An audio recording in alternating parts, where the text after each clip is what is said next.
Digital programme कार्यक्रम के तहत आज सामान्य अध्ययन विषय के ज्योग्राफी भूगोल पाठ का विषय वस्तु का श्री गणेश या प्रारंभ किया जा रहा है। यह कार्यक्रम इस माध्यम से इसलिए शुरू किया गया है कि आप सभी लोग जान रहे हैं कि जब हम अनलॉक सेकंड में गुजर रहे हैं और हमारी और आपकी स्थिति लॉकडाउन वाली है, ऐसे में सभी मेधावी छात्र, प्रगतिशील छात्र जो पढ़ने में रुचि रखते हैं, उनके लिए घर पर बैठकर ऐसे कंटेंट को, ऐसे विषय को प्रस्तुत किया जाना अति आवश्यक था, जो हम लोगों के लिए एक नैतिक जिम्मेदारी थी कि ऐसे विषय वस्तु को जो छात्रों के लिए अति आवश्यक हो, उसे समय समय पर उनके घर ही प्रस्तुत किया जाए। भूगोल जो सामान्य अध्ययन का एक महत्वपूर्ण पार्ट होता है। भूगोल वैसे तो मानविकी का विषय है, लेकिन मानविकी के साथ ही साथ भूगोल में विज्ञान विषय का भी प्रवेश माना जाता है। भूगोल सृष्टि की उत्पत्ति के साथ, सृष्टि के जन्म के साथ ही इस विषय का एक रहस्यात्मक स्वरूप निर्मित होता गया, जो आज भी बना हुआ है और अनंत काल तक बना रहेगा। हमें ये देखना है कि भूगोल विषय जो प्रतियोगी परीक्षाओं के लिए महत्वपूर्ण विषय वस्तु है, उनमें क्या क्या पढ़ना है और क्या नहीं पढ़ना है, और जो पढ़ना है उसे किस तरीके से पढ़ना है। भूगोल अगर किसी व्यक्ति क्या रुचि का विषय नहीं है तो वह इसे भी चुराता है, पढ़ना नहीं चाहता है। लेकिन अगर भूगोल को मानचित्र के सहारे से, फोटोग्राफ की सहारे से पढ़ाया जाए, कैलेंडर के रूप में या ग्लोब के रूप में प्रस्तुत किया जाए और सही तरीके से समझाया जाए, तो लोगों की रुचि उत्पन्न होती है और वह एक अच्छे विषय के रूप में पढ़ते हैं। भूगोल सामान्य अध्ययन पढ़ने में भूगोल इसलिए महत्वपूर्ण होता है कि जब आप इतिहास विषय को पढ़ते हैं, चाहे प्राचीन पढ़ें, मध्य पढ़ें, आधुनिक पढ़ें या आधुनिक विश्व का इतिहास पढ़ें तथा अर्थशास्त्र पढ़ेंगे, हर विषय को पढ़ने में भूगोल एक महत्वपूर्ण भूमिका अदा करता है। तो ऐसे में अगर हम सामान्य अध्ययन को पढ़ने के प्रारंभिक क्रम में ही भूगोल को मानचित्र के द्वारा अच्छी तरह से समझ लेंगे, तो भूगोल हमारे लिए एक महत्वपूर्ण विषय जो आसान हो चुका रहेगा, तथा साथ ही साथ जब भविष्य में हम इतिहास और अर्थशास्त्र को पढ़ेंगे तो ये भूगोल हमारी मदद करेगा क्षेत्रीय जानकारियों को समझाने और बताने के लिए। भूगोल को दो भागों में बांट के पढ़ा जाता है, एक विश्व का भूगोल, दूसरा है भारत का भूगोल। भारत के भूगोल और विश्व के भूगोल को समझने के लिए हमें मानचित्र का सहारा लेना पड़ता है। अगर हम सिर्फ तथ्यों को रटते हैं, तथ्यों को पढ़ते हैं और तथ्यों को समझते हैं, तो हो सकता है यह भूगोल एग्जाम आते आते गायब हो जाए। लेकिन अगर हम इनको मानचित्र की सहायता से समझने का प्रयास करेंगे, तो हो सकता है यह पूरे जीवन ये भूगोल हमारे लिए मेड इजी, एकदम आसान विषय के रूप में हमारे दिमाग में हमेशा रहेगा। और जब भी हम कहीं किसी जाएंगे, किसी क्षेत्र दूसरे क्षेत्र में जाएंगे, तो हमको उस क्षेत्र के भूगोल को समझने में बहुत परेशानी का सामना नहीं करना पड़ेगा। मानचित्र 3 प्रकार के होते हैं, लेकिन आमतौर पर पीसीएस से नीचे के स्तर के परीक्षाओं की तैयारी करने के लिए हम 2 प्रकार के मानचित्रों के सहारे भूगोल को समझते हैं, भूगोल को पढ़ते हैं और भूगोल से जानकारियों का संग्रह इकट्ठा करते हैं। जैसे सबसे पहला जो मानचित्र होता है वो होता है प्राकृतिक मानचित्र। यह वह मानचित्र का वह भाग है जिसमें प्रकृति प्रदत्त या प्रकृति ने हमें जिस प्रकार से ग्लोब दिया है, जिस प्रकार से महाद्वीप आज से अरबों साल पहले पृथ्वी का जो जन्म हुआ था और महासागरों का स्वरूप था, उन चीजों को पढ़ने का जो प्राकृतिक रूप है वह हम प्राकृतिक मानचित्र में पढ़ते हैं। प्राकृतिक मानचित्र भी आपको आसानी से बाजार में उपलब्ध हो जाएगा, जिसमें सारी चीजों का बहुत अच्छे तरीके से विवरण दिया रहता है कि पूरे दुनिया में पर्वतमालाएं कहाँ कहाँ किस किस महाद्वीप में हैं, पठार कहाँ है, रेगिस्तान कहाँ है, मैदान कहाँ है, झील और झरने कहाँ हैं, इन सारे चीज़ों को स्थलीय क्षेत्रों में हम महाद्वीपों को जब हम प्राकृतिक रूप से पढ़ते हैं तो इस प्राकृतिक भाग में हम पढ़ लेते हैं। और जब हम महासागर को प्राकृतिक रूप से पढ़ते हैं तो महासागरों को भी हम प्राकृतिक रूप से देख लेते हैं कि उनका विस्तार उत्तरी गोलार्ध में, दक्षिणी गोलार्ध में, पश्चिमी गोलार्ध में, पूर्वी गोलार्ध में और किस महाद्वीप के पूर्व में या पश्चिम में वह स्थित है। यह ठीक है कि महासागरों का प्राकृतिक स्वरूप जो है वही लगभग राजनीतिक स्वरूप भी माना जाएगा। तो ये दो प्रकार के भूगोल मैप जो हैं आमतौर पर भूगोल में पढ़े जाते हैं। और एक तीसरे प्रकार का मैप होता है इंट्यूटिव प्रकार का मैप, जो आमतौर पर विषय विशेषज्ञ के रूप में पढ़ा जाता है। जैसे जब हम ये पढ़ते हैं कि भारत में कोयले की खान कहाँ है, तो भारत के मैप में सिर्फ कोयले की खान को उन राज्यों में इंडिकेट किया जाएगा कि कोयले का खान पूरे भारत में इन जगहों पर पाया जाता है। तो उनका हम उस मैप का प्रयोग हम खास करके पीसीएस और आईएएस की सिविल सेवा की परीक्षा की तैयारी करते समय उन मैप का हम अध्ययन करते हैं, जिससे हम विषय विशेषज्ञ हो जाते हैं और किसी खास चीज़ों को हम जानने के लिए उन चीज़ों का प्रयोग करते हैं। दूसरा है राजनीतिक मैप। राजनीतिक मैप प्रारंभ में जो महाद्वीप हुआ करते थे वह एक महाद्वीप होते थे, उनमें राजनीतिक खंड नहीं हुआ करता था। लेकिन जैसे जैसे सभ्यताओं का विकास और विस्तार होता गया, हम प्राचीन काल से ही राज्यों के रूप में अलग अलग राजनीतिक खंड का निर्माण करते आ रहे हैं। और राजनीतिक खंड में हम सामान्य भाषा में उसे देश कह सकते हैं। यूरोप के देश हैं, एशिया के देश हैं, अफ्रीका के देश हैं, उत्तरी अमेरिका के देश हैं, यह ऑस्ट्रेलिया एवं न्यूजीलैंड जो है, यह सब जो अलग अलग खंड में बटे हुए देश हैं, जिन्हें हम राजनैतिक मानचित्र के माध्यम से देखने, समझने और पढ़ने का कार्य करते हैं। इसका एक छोटा सा उदाहरण यह है कि जब हम भारत के राजनीतिक मैप को देखते हैं तो हम पाते हैं कि भारत में 28 राज्य हैं। तो यह भारत के राजनैतिक भूगोल का एक छोटा सा परिचय है, क्योंकि जैसे जैसे राज्यों का बनना और घटना होता है उसी प्रकार से इनकी नंबर्स के हिसाब से हम इनको पढ़ते हैं और कहते हैं कि यह भारत का नक्शा है जिसमें 28 राज्य है। तो ये जो राज्य है, राज्यों की संख्या और केंद्र शासित क्षेत्र दिखाया जाता है, यह राजनैतिक भूगोल का पार्ट होता है। तो हम भूगोल को समझने के लिए इन मैप का प्रयोग करते हैं। साथ ही साथ हम ये भी देखते हैं कि जो बड़े से कैलेंडर सामान्य तरीके से क्लासरूम में टंगा रहता है या ऑफिसों में टंगा रहता है, उसमें हम रेखाओं का जाल देखते हैं। यह रेखाओं का जाल भूगोल वेत्ताओं द्वारा या भूगोल के जानकार लोगों के द्वारा समय समय पर खींचा गया है। इसका जो मुख्य उद्देश्य है वह यह बड़े मैप को देशांतरी और अक्षांशीय रेखाओं में बांट करके समझना होता है, कि जिससे हम इन चीज़ों को समझ लें। जैसे जो देशांतरी रेखाएं खींची गई हैं जो पूरी तरह से काल्पनिक हैं, यह उत्तर से दक्षिण खींची गई है। इन देशांतरी रेखाओं का प्रयोग समय को जानने के लिए, समय को ज्ञात करने के लिए किया जाता है, तथा अक्षांशीय रेखाओं का प्रयोग दूरी ज्ञात करने के लिए किया जाता है। ग्लोब में यह रेखाएं पश्चिम से पूर्व या पूर्व से पश्चिम, जो भी आप चाहें अपनी सुविधा अनुसार कह सकते हैं, खींची गई हैं, जिनका उद्देश्य दूरी ज्ञात करने के लिए किया जाता है। 1 डिग्री अक्षांश बराबर 111.32 किलोमीटर की दूरी मापी जाती है। और इसी के आधार पर पूरे ग्लोब में एक देश से दूसरे देश के बीच की दूरी को जानने के लिए हम इस पैमाने का प्रयोग करते चले आ रहे हैं। ग्लोब में सबसे मध्य में एक रेखा खींची जाती है जिसे अक्षांश रेखा कहा जाता है।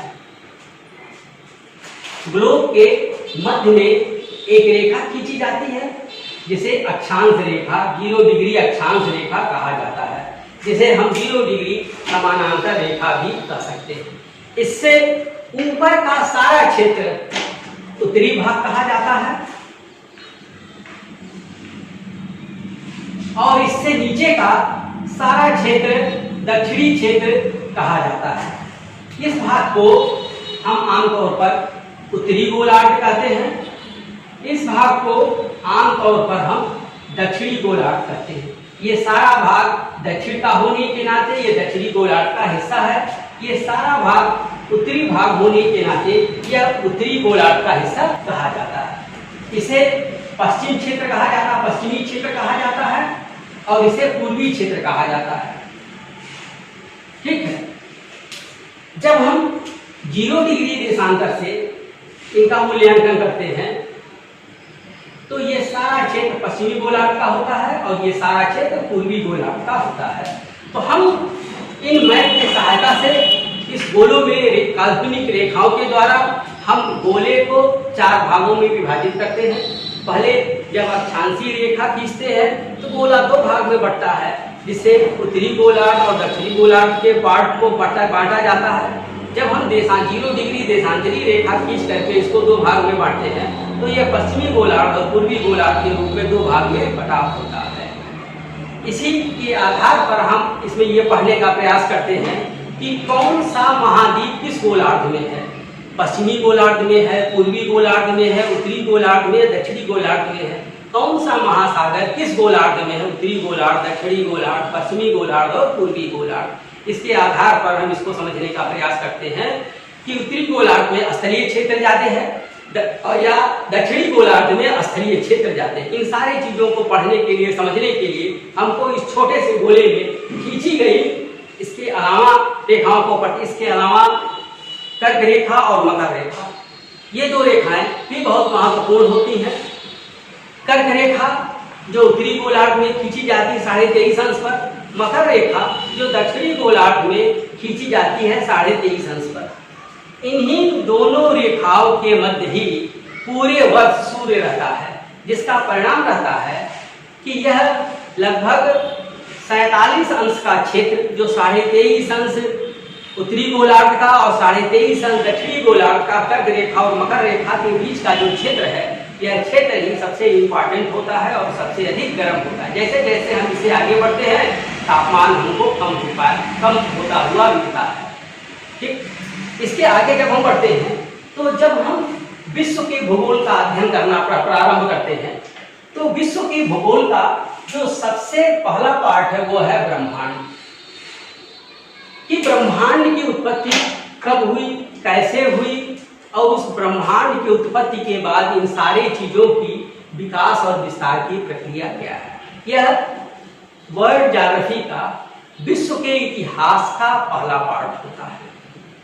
इससे ज्योग्राफी का प्रारंभ होता है और यहीं से सारी चीजों को हम पढ़ना शुरू करते हैं। ब्रह्मांड की उत्पत्ति के विषय में आज तक जिन भी भूगोल वेताओं ने जो कुछ कहा है वो यही कहा है कि आज से लगभग 13.72 अरब वर्ष पहले एक महाविस्फोट हुआ था, जिसे हम बिग बैंग थ्योरी के नाम से जानते हैं, पढ़ते हैं। उस विस्फोट के परिणाम स्वरूप एक गोला था और उस गोले में विस्फोट हो गया। जिस विस्फोट के परिणाम स्वरूप इस पूरी, जिसे हम आज ब्रह्मांड कहते हैं, जिसे हम आज आकाश गंगा कहते हैं, जिसे सौरमंडल कहते हैं, तारे, ग्रह, उपग्रह, नक्षत्र, उल्का पिंड, इन सारी चीजों का जन्म उनके विस्फोट के परिणाम स्वरूप हुआ है। इसी नाते जब हम इनको पढ़ना प्रारंभ करते हैं तो सबसे पहले हम ब्रह्मांड को पढ़ते हैं, उसके बाद उसमें से निकले जो मलबे हैं उनसे आकाश गंगाओं का जन्म हुआ है, उसको हम पढ़ते हैं। यह माना जाता है कि अनंत आकाश गंगाएं एक ब्रह्मांड से निकले हुए जो मलबे हैं उनसे अनंत आकाश गंगाओं का जन्म हुआ है। प्रत्येक आकाश गंगा के अपने सौरमंडल, प्रत्येक आकाश गंगा के सौरमंडल होने का परिणाम है कि आज अनंत सौरमंडल हमको ब्रह्मांड में देखने को मिलते हैं। सौरमंडल के केंद्र में तारे होते हैं। तारों को हम सूर्य के नाम से जानते हैं। पूरे ब्रह्मांड में जो प्रकाशमान है और जिसके प्रकाश से, जिसकी ऊर्जा से सब चलते हैं वो है सूर्य।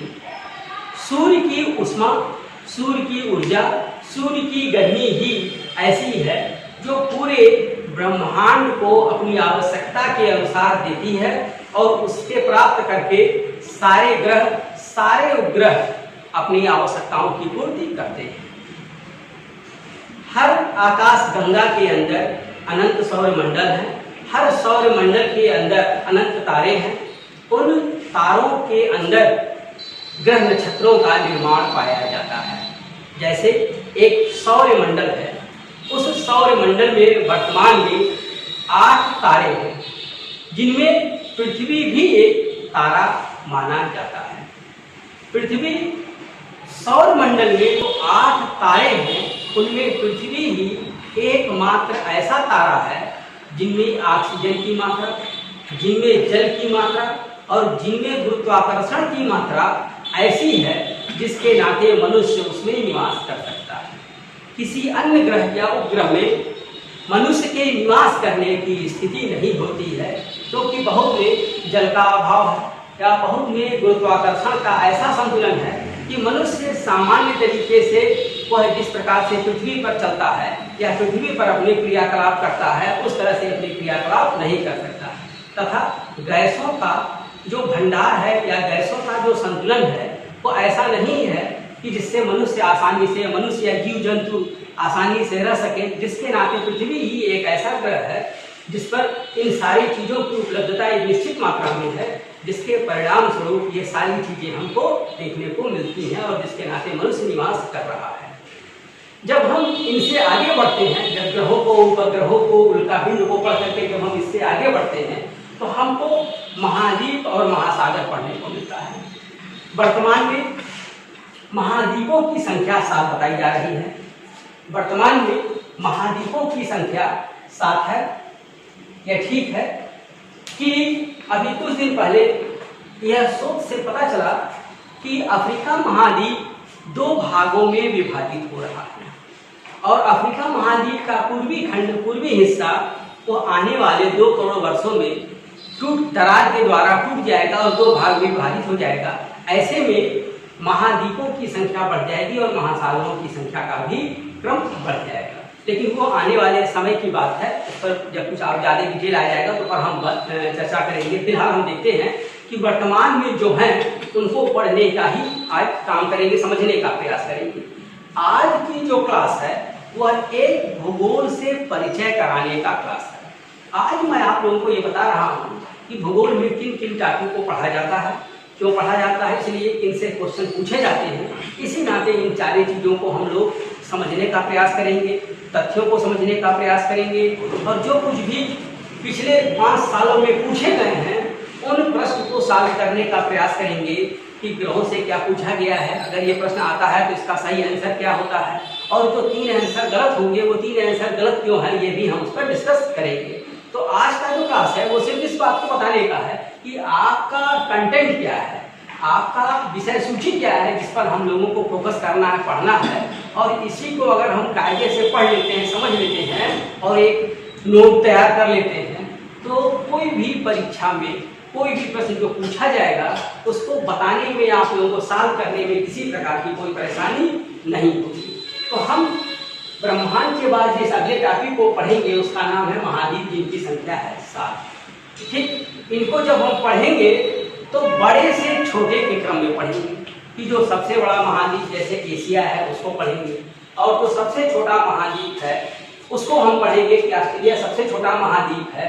उस महाद्वीप में कितने देश हैं, उस महाद्वीप के किस भाग में कौन सा पर्वतमाला है, कौन सी नदी है, कौन से झरने हैं, या उस महाद्वीप की कौन सी एक ऐसी खास विशेषता है जिससे परीक्षा में प्रश्न पूछे जा सकते हैं या पूछे गए हैं, बताइए।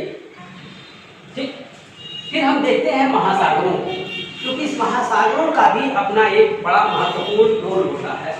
क्योंकि जब हम पृथ्वी को भूगोल की किताब में पढ़ते हैं तो इसे जलीय ग्रह के रूप में पढ़ा जाता है। आज इसको जो जलीय ग्रह का दर्जा दिया गया है वो सिर्फ इसलिए कि 71% महासागरों का विस्तार हम पूरे पृथ्वी पर पाते हैं, इस नाते इसे जलीय ग्रह कहा जाता है। और ये महासागर पृथ्वी के तापमान को, पृथ्वी के जो मानसून है, इनमें इनका बहुत महत्वपूर्ण रोल होता है। इनको हम आगे डिटेल में पढ़ेंगे।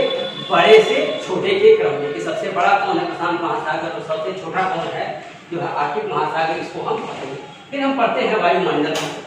हम जहाँ खड़े हैं यहाँ से लेकर के 1600 किलोमीटर तक के ऊंचे स्थल को हम 5 भागों में बांट करके पढ़ते हैं, क्योंकि सब में जो वायु है उसका अलग अलग रोल है। वायु कुछ भारी गैस से हल्की गैस से अलग अलग होती है, इस नाते इनको अलग अलग मंडल अलग अलग नामों से पढ़ा जाता है, इस नाते इनको सामूहिक रूप से वायुमंडल कहा जाता है। लेकिन पांचों वायुमंडल के अलग अलग नाम हैं, ठीक, इसको भी हम पढ़ेंगे। इसके बाद हम आते हैं भारत का भूगोल।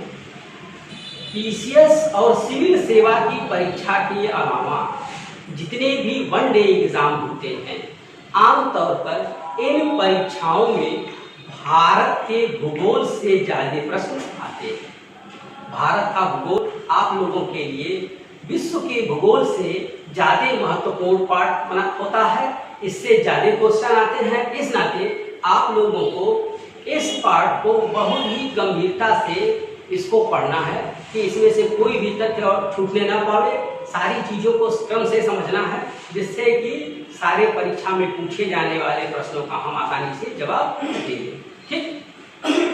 पहला जो पार्ट हमको पढ़ना है वो है भौगोलिक एवं राजनीतिक परिचय। भौगोलिक परिचय का मतलब ये होता है कि भारत एशिया महाद्वीप के दक्षिणी भाग में स्थित है। इसे 1947 से पहले उपमहाद्वीप का दर्जा दिया गया था, जब पाकिस्तान, बांग्लादेश, बर्मा आदि देशों को मिलाकर के हिंदुस्तान, भारत और इंडिया जाना जाता था। ये इसका भौगोलिक परिचय है। जब हम इसको राजनीतिक परिचय देना चाहते हैं तो हम देखते हैं कि 15 अगस्त 1947 के बाद जब ये उपमहाद्वीप से एक दक्षिण एशिया का देश बन गया और फिर उनमें राज्यों का जो विभाजन की प्रक्रिया शुरू हुई, समय समय पर अलग अलग परिस्थितियों के अनुरूप यहाँ राज्यों का खंड खंड बनना प्रारंभ हुआ। वर्तमान में जो राज्यों की संख्या है वह 28 है, ठीक है। यह इसका राजनीतिक परिचय है। इसको भी हम अलग तरीके से पढ़ते हैं। उत्तर भारत के राज्य, दक्षिण भारत के राज्य, मध्य भारत के राज्य, पश्चिम भारत के राज्य, पूर्व भारत के राज्य, उत्तर पूर्व के राज्य, पर्वतीय राज्य, मैदानी राज्य, इन सब चीजों में बांट करके इसको हम अलग से पढ़ेंगे। तटीय राज्य, पश्चिमी तट, पूर्वी तट, सारी चीजों को हम इसमें पढ़ने का प्रयास करेंगे। दूसरा जो आपको टॉपिक पढ़ना है वो भी बहुत महत्वपूर्ण पार्ट होता है। एक है पर्वत, जिन्हें पहाड़ भी कहा जाता है। आमतौर पर यह माना जाता है कि पर्वत बेकार, लेकिन ऐसा कुछ नहीं। उत्तर भारत की सभी नदियों का उद्गम पहाड़ से माना जाता है। उत्तर भारत में इन नदियां उत्तर भारत के मैदान के लिए, उत्तर भारत के कृषि कार्य के लिए, उत्तर भारत में सिंचाई के लिए, परिवहन के लिए, तमाम चीजों में इनका हम प्रयोग अपने समय अनुसार करते हैं। पहले जब गंगा का जल या नदियों का जल शुद्ध होता था तो हम इन्हें पीने के कार्य में भी लाते थे, लेकिन अब नदियां प्रदूषित हो गई हैं, जिससे नाते इनका प्रयोग हम नहीं करते। पर्वतों के वह स्थल जो दो ऊंचे शिखाओं के बीच में होते हैं उन्हें हम दर्रा कहते हैं।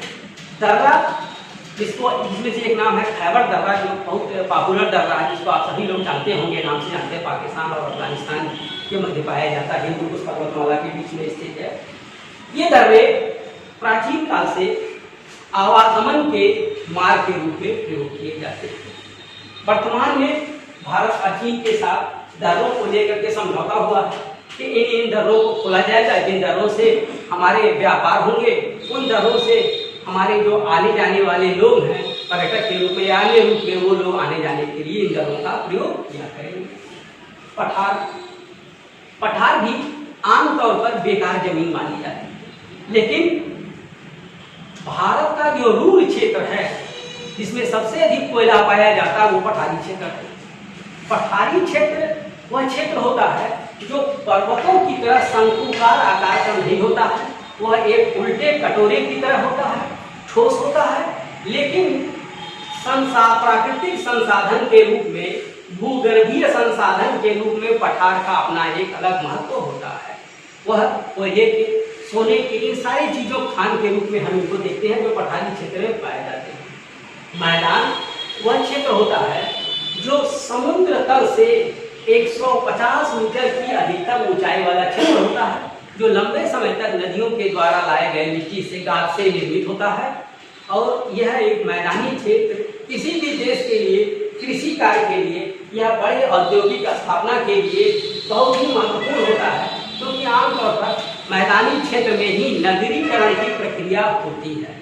पर्वतीय और पठारी क्षेत्र पर निवास करना इसलिए मुश्किल होता है क्योंकि इन क्षेत्र पर भूकंप आने की संभावना ज़्यादा रहती है, जिसके नाते जनहानि की संभावना बनी रहती है। इस नाते आमतौर पर लोग मैदानी क्षेत्र में रहना पसंद करते हैं। मरुस्थल जिन्हें रेगिस्तान भी कहा जाता है। मरुस्थल ऐसा स्थल जहाँ मिट्टी रेगिस्तान के रूप में पाई जाती है, बलुई मिट्टी पाई जाती है। वह मिट्टी अनुपयोगी होती है। इस मिट्टी के सारे दाने एक दूसरे से विभाजित होते हैं, एक दूसरे से अलग होते हैं, और यह मिट्टी लंबे समय तक जिन क्षेत्रों में वनारोपण नहीं होता है, जिन क्षेत्रों में जल स्तर नीचे चला जाता है, ऐसे क्षेत्रों में इन रेगिस्तानी क्षेत्रों का विकास पाया जाता है। यह क्षेत्र अनुपयोगी होते हैं। धीरे धीरे पूरी दुनिया में इसका विकास तेजी से होता जा रहा है। भारत के उत्तर पश्चिम में जो भारत के पाकिस्तान की सीमा लगी हुई है, खास करके राजस्थान का पश्चिमी क्षेत्र, ठीक है, जैसलमेर का जो क्षेत्र है वह क्षेत्र मरुस्थलीय क्षेत्र के रूप में जाना जाता है। वैसे मरुस्थल का तेजी से विकास होते हुए पूर्व तक दिल्ली तक इनका विस्तार पाया जा रहा है कि मिट्टियाँ अनुपजाऊ रेगिस्तानी होती चली जा रही है। इनमें सरकार कैक्टस के वृक्ष लगा करके रेगिस्तान को रोकने का प्रयास कर रही है, जिससे कि रेगिस्तानीकरण न होने पाए। तीसरा जो टॉपिक हमको पढ़ना है वह पढ़ना है अपवाह तंत्र। यह एक ऐसा तंत्र है जिस तंत्र में हमको नदियों के बारे में पढ़ना होता है। अपवाह तंत्र एक बहुत ही महत्वपूर्ण तंत्र है। इस तंत्र में मुख्यतः हम नदियों को पढ़ते हैं। नदियों को जब हम भारत में नदियों को पढ़ते हैं तो दो भाग में बांट के पढ़ते हैं। एक उत्तर भारत की नदियाँ, वह नदियाँ जो पर्वत से निकलती है, हिमालय पर्वतमाला से निकलती है, उन्हें हम इसमें पढ़ते हैं, जैसे सिंधु नदी तंत्र, गंगा नदी तंत्र और ब्रह्मपुत्र नदी तंत्र। दूसरे पार्ट में जो प्रायद्वीप भारत में नदियाँ निकलती हैं, नदियाँ बहती हैं, वह नदियाँ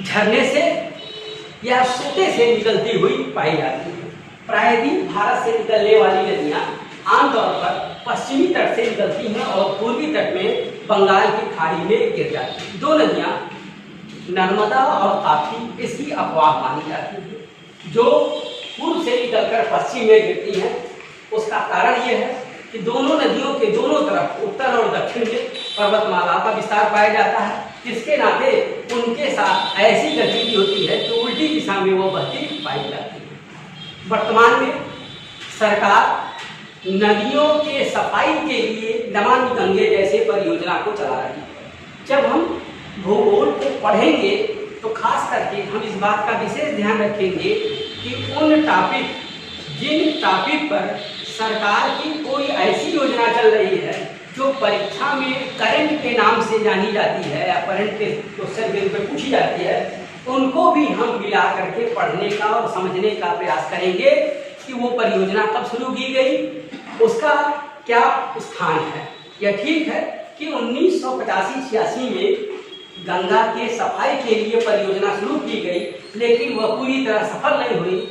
नरेंद्र मोदी जी सरकार के आने के बाद नमामि गंगे नाम से उसी परियोजना को फिर से शुरू किया गया पूरे जोश और उत्साह के साथ, और एक बार फिर प्रयास किया जा रहा है कि अगर हम गंगा नदी को साफ कर देते हैं तो 5 राज्यों में 40 करोड़ लोग जो उनके आसपास तटीय क्षेत्रों में रहते हैं उनको शुद्ध जल, मवेशी को, जानवरों को शुद्ध जल मिलने लगेगा तथा पूजा पाठ या धार्मिक संस्कार कर्मकांड के लिए शुद्ध जल मिलेगा। यह बहुत ही महत्वपूर्ण है। खासकर जब नदियाँ लगातार गंदी होती चली जाती हैं तो यह नदियाँ मर जाती हैं। मतलब इनका बहाव रुक जाता है और ये समाप्त हो जाती है।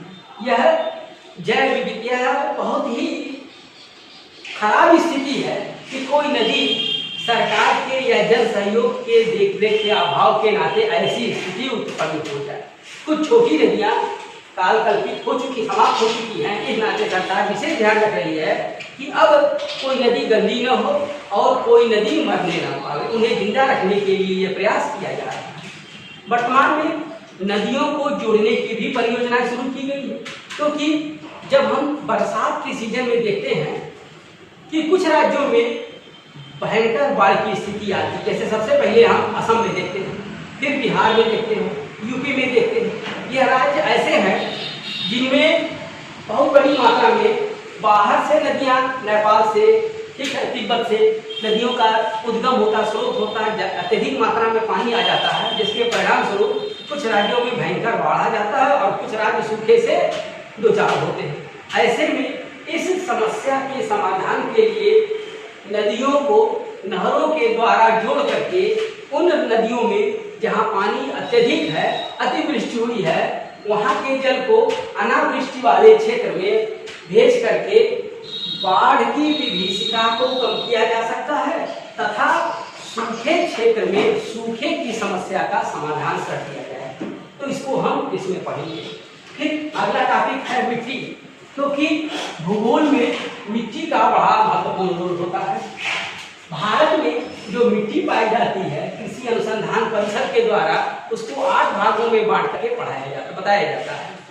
यह मिट्टी हमारे कृषि कार्य के लिए बहुत महत्वपूर्ण होती है, क्योंकि जब हम भारत के अर्थशास्त्र को पढ़ते हैं तो हम ये पढ़ते हैं भारत एक कृषि प्रधान देश है और वर्तमान में लगभग सकल घरेलू उत्पाद का 17.5 से 18% कृषि का योगदान पाया जाता है और लगभग 55 से 60% लोग कृषि कार्य में लगे हुए हैं और उसी से उनकी जीविका चलती है। खास करके अभी आपने देखा जब पूरी दुनिया, खास करके भारत में लॉकडाउन का दौर आया, जब लोग अपने प्रवासी मजदूर अपने घर को वापस आए तो फिर उन लोगों ने मिल करके अपने कृषि कार्य को प्रारंभ किया और सरकार ने भी कृषि को आर्थिक मदद दे करके एक बार भारत के आर्थिक संकट को कृषि कार्यों से मोड़ करके उस संकट से निकलने का प्रयास किया। वर्तमान में एक बहुत ही अच्छी बात है कि आज हमारे वहाँ खाद्य उत्पादन इतना ज़्यादा है, सरप्लस मात्रा में है कि आज अगर सही तरीके से उसका वितरण किया जाए तो कोई भी व्यक्ति भूखा नहीं रहेगा। यह एक बड़े ही सौभाग्य की बात है। ये ठीक है कि हमको पेपर में पढ़ने को मिलता है कि 10 से 15% अनाज जो है अच्छे रख रखाव के न होने के नाते सब्जियां और फल खराब हो जाते हैं। तो ये बड़ा दुखद बात है। अगर इनका सही तरीके से संचय किया जाए तो कुल कृषि उत्पादन का सही, किसानों को सही मूल्य भी मिलेगा और अर्थव्यवस्था भी ठीक होगी। इसके बाद हम पढ़ेंगे वन एवं वनस्पति। पर्यावरण को भूगोल में एक पार्ट है जो पर्यावरण सबसे महत्वपूर्ण पार्ट है। उस पर्यावरण को सही करने के लिए भारतीय भूभाग के 33% भाग पर वन होना अति आवश्यक है। अभी आपने देखा है कि 1 से 7 जुलाई का जो सप्ताह मनाया गया है, 1 से 7 जुलाई 2020 का समय जो मनाया गया है, वन सप्ताह बनाया गया, वन महोत्सव मनाया गया और उत्तर प्रदेश सरकार ने 25.5 करोड़ वृक्ष लगा करके उत्तर प्रदेश में वन आच्छादित क्षेत्रों प्रतिशत को बढ़ाने का प्रयास किया है। क्योंकि हम अगर 33% के लक्ष्य को प्राप्त कर लेते हैं तो कभी भी ऐसा नहीं होगा कि 3 दिन की बारिश 3 घंटे में हो या 45 डिग्री से ज़्यादा का टेम्परेचर को हमको झेलना पड़े या जल स्तर नीचे चला जाए या मिट्टी में उसकी जो उर्वरा शक्ति है वो समाप्त हो जाए।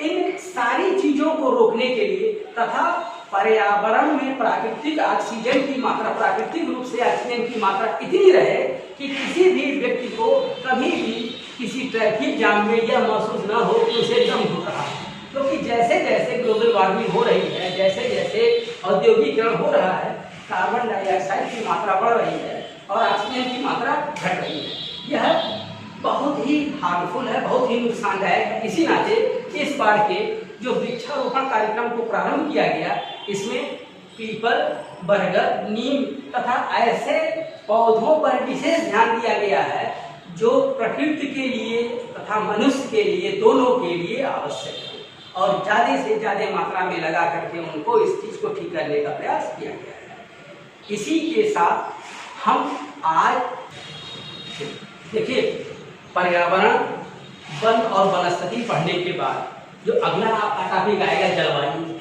क्योंकि भारत की जलवायु कैसी है, मानसूनी प्रकार की है, इसको हम पढ़ेंगे। क्योंकि मानसून एक बड़ा ही महत्वपूर्ण पार्ट होता है। जैसे इस समय का जो सीजन चल रहा है, यह मानसूनी प्रभाव में हम लोग चल रहे हैं। ठीक, यह अरबी शब्द है और यह इतना इम्पॉर्टेंट है कि मानसून का अगर समय से आना, पूरी मानसून बरसती है, पूरा बारिश 4 महीने का जो वर्षा ऋतु का समय होता है, जिसे हम चतुर्मास कहते हैं, अगर इसमें अच्छी बारिश हो जाती है तो हमारी जो जलवायु है यह बहुत ही खुशगवार हो जाती है, बहुत अच्छी होती है, और इसका परिणाम ये होता है कि हमको कृषि या अन्य क्षेत्रों में इसका लाभ देखने को मिलता है। इसके बाद जो अगला टॉपिक है भूकंप। आजकल भूकंप इसलिए महत्वपूर्ण हो गया क्योंकि आपने देखा है कि पिछले 1.5 महीनों के अंदर दिल्ली और उसके आसपास क्षेत्रों में कम से कम छोटे छोटे 10 से ज़्यादा भूकंप के झटके महसूस किए। यह भूकंप क्यों आता है, इसको हम कायदे से समझने का प्रयास करेंगे। भूकंप उन्हीं जगहों पर आता है जिन जगहों पर जहां हम खड़े हैं उसके नीचे जो प्लेटें हैं जिस पर पृथ्वी टिकी हुई है, जिसे हम आमतौर पर ज्योग्राफी में पढ़ते हैं कि 7 बड़ी तथा 22 छोटी प्लेटें हैं। अलग अलग लोगों ने अलग अलग आंकड़ा दिया है, लेकिन इसको एक औसत मान के चलते हैं। तो इन प्लेटों के जो मिलन स्थल होते हैं, इनके बीच में जब घर्षण होता है, टकराहट होती है, उसके परिणाम स्वरूप ये भूकंप का झटका हमको महसूस होता है। तो भूकंप का आना ये अपने आप में बहुत खतरनाक होता है। भारतीय भूभाग को जो नया मानचित्र भूकंप की दृष्टि जाना गया है, उससे 4 भागों में बांटा गया है। हम ऊपर से नीचे के भाग को पढ़ते हैं, क्योंकि ऊपर वाला जो क्षेत्र है वो सबसे खतरनाक क्षेत्र माना जाता है, मतलब सबसे अधिक भूकंप आने की संभावना वही रहती है। और जैसे जैसे हम प्रायद्वीप से होते हुए दक्षिण तक जाते हैं, वैसे वैसे भूकंप के प्रभाव का क्षेत्र कम होता चला जाता है। इसके बाद हम पढ़ते हैं चक्रवात को। यह जो 4 महीने का समय होता है जिसमें अत्यधिक गर्मी महसूस होती है, अत्यधिक गर्मी के नाते यह चक्रवात का प्रभाव हमको देखने को मिलता है। यह चक्रवात पश्चिमी तट और पूर्वी तट पर ज़्यादा देखने को मिलता है। पश्चिमी तट की अपेक्षा पूर्वी तट पर ज़्यादा देखने को मिलता है।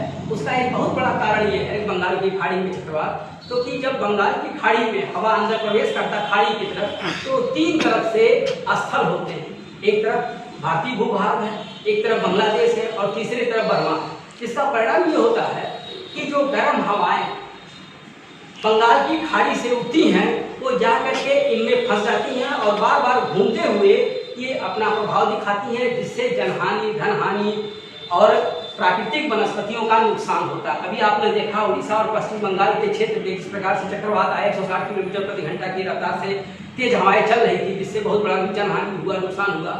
यह ठीक है कि सरकार बहुत अलर्ट थी, जिसमें से बहुत नुकसान नहीं हो पाया, लेकिन इसका ये सबसे बड़ा कारण ये होता है कि जब गर्मी जैसे जैसे बढ़ता है, स्थलीय क्षेत्रों में वैक्यूम बनता है और समुद्र से स्थल की तरफ जो हवाएं चलती हैं, उन हवाओं को उनकी गति के हिसाब से इनका नाम दिया जाता है और इनका नाम भी अलग अलग क्षेत्रों से इनका नाम पड़ता है, जिसको हम आगे डिटेल में पढ़ेंगे।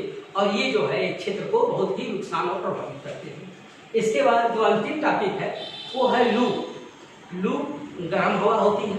खास करके इस शब्द का प्रयोग पाकिस्तान और भारत के पश्चिमी क्षेत्रों में, मध्य भारत में इस शब्द का प्रयोग किया जाता है। और ये गर्म हवाएं जब 40 डिग्री से ज़्यादा का टेम्परेचर हो जाता है, तब जो हवा होती है उसके अंदर वाष्प की मात्रा समाप्त हो जाती है और वो गर्म होकर के तेज और नुकसानदायक होती है, जो आमतौर पर मनुष्य के लिए बहुत ही नुकसानदायक होती है। कि जो मनुष्य को जब कभी भी लू का चपेट में आ जाता है तो उससे जनहानि की होने की संभावना भी होती है। इसके साथ आज का जो भूगोल से परिचय का कार्यक्रम था वो समाप्त होता है। हम आपको प्रतिदिन किसी एक टॉपिक पर मैप के साथ समझाने का प्रयास करेंगे, कि जिस पाठ को हम पढ़ रहे हैं वो ग्लोब में कहाँ है, उसकी सही स्थिति क्या है, तथा उससे जुड़े नए नए प्रमाणित तथ्यों के साथ हम हमेशा इसको आपको समझाने का प्रयास करेंगे कि आपको इस वीडियो को देखने के बाद किसी अन्य पुस्तक या अन्य किसी मटेरियल की आवश्यकता न पड़े। साथ ही साथ हम आपको कुछ क्वेश्चन भी देते रहेंगे तथा जो क्वेश्चन पूछे जा चुके हैं अन्य प्रतियोगी परीक्षाओं में उनको भी हम समझाने का प्रयास करेंगे कि इस क्वेश्चन का सही आंसर क्या है, तथा हम आपके सुझाव के भी आभारी होंगे कि आप हमको जो सुझाव देंगे उन सुझावों को भी हम अपने इस कार्यक्रम में शामिल करेंगे और उससे इस कार्यक्रम को और आपके लिए उपयोगी हो इसके लिए उसका प्रयोग नियमित रूप से करते रहेंगे। धन्यवाद।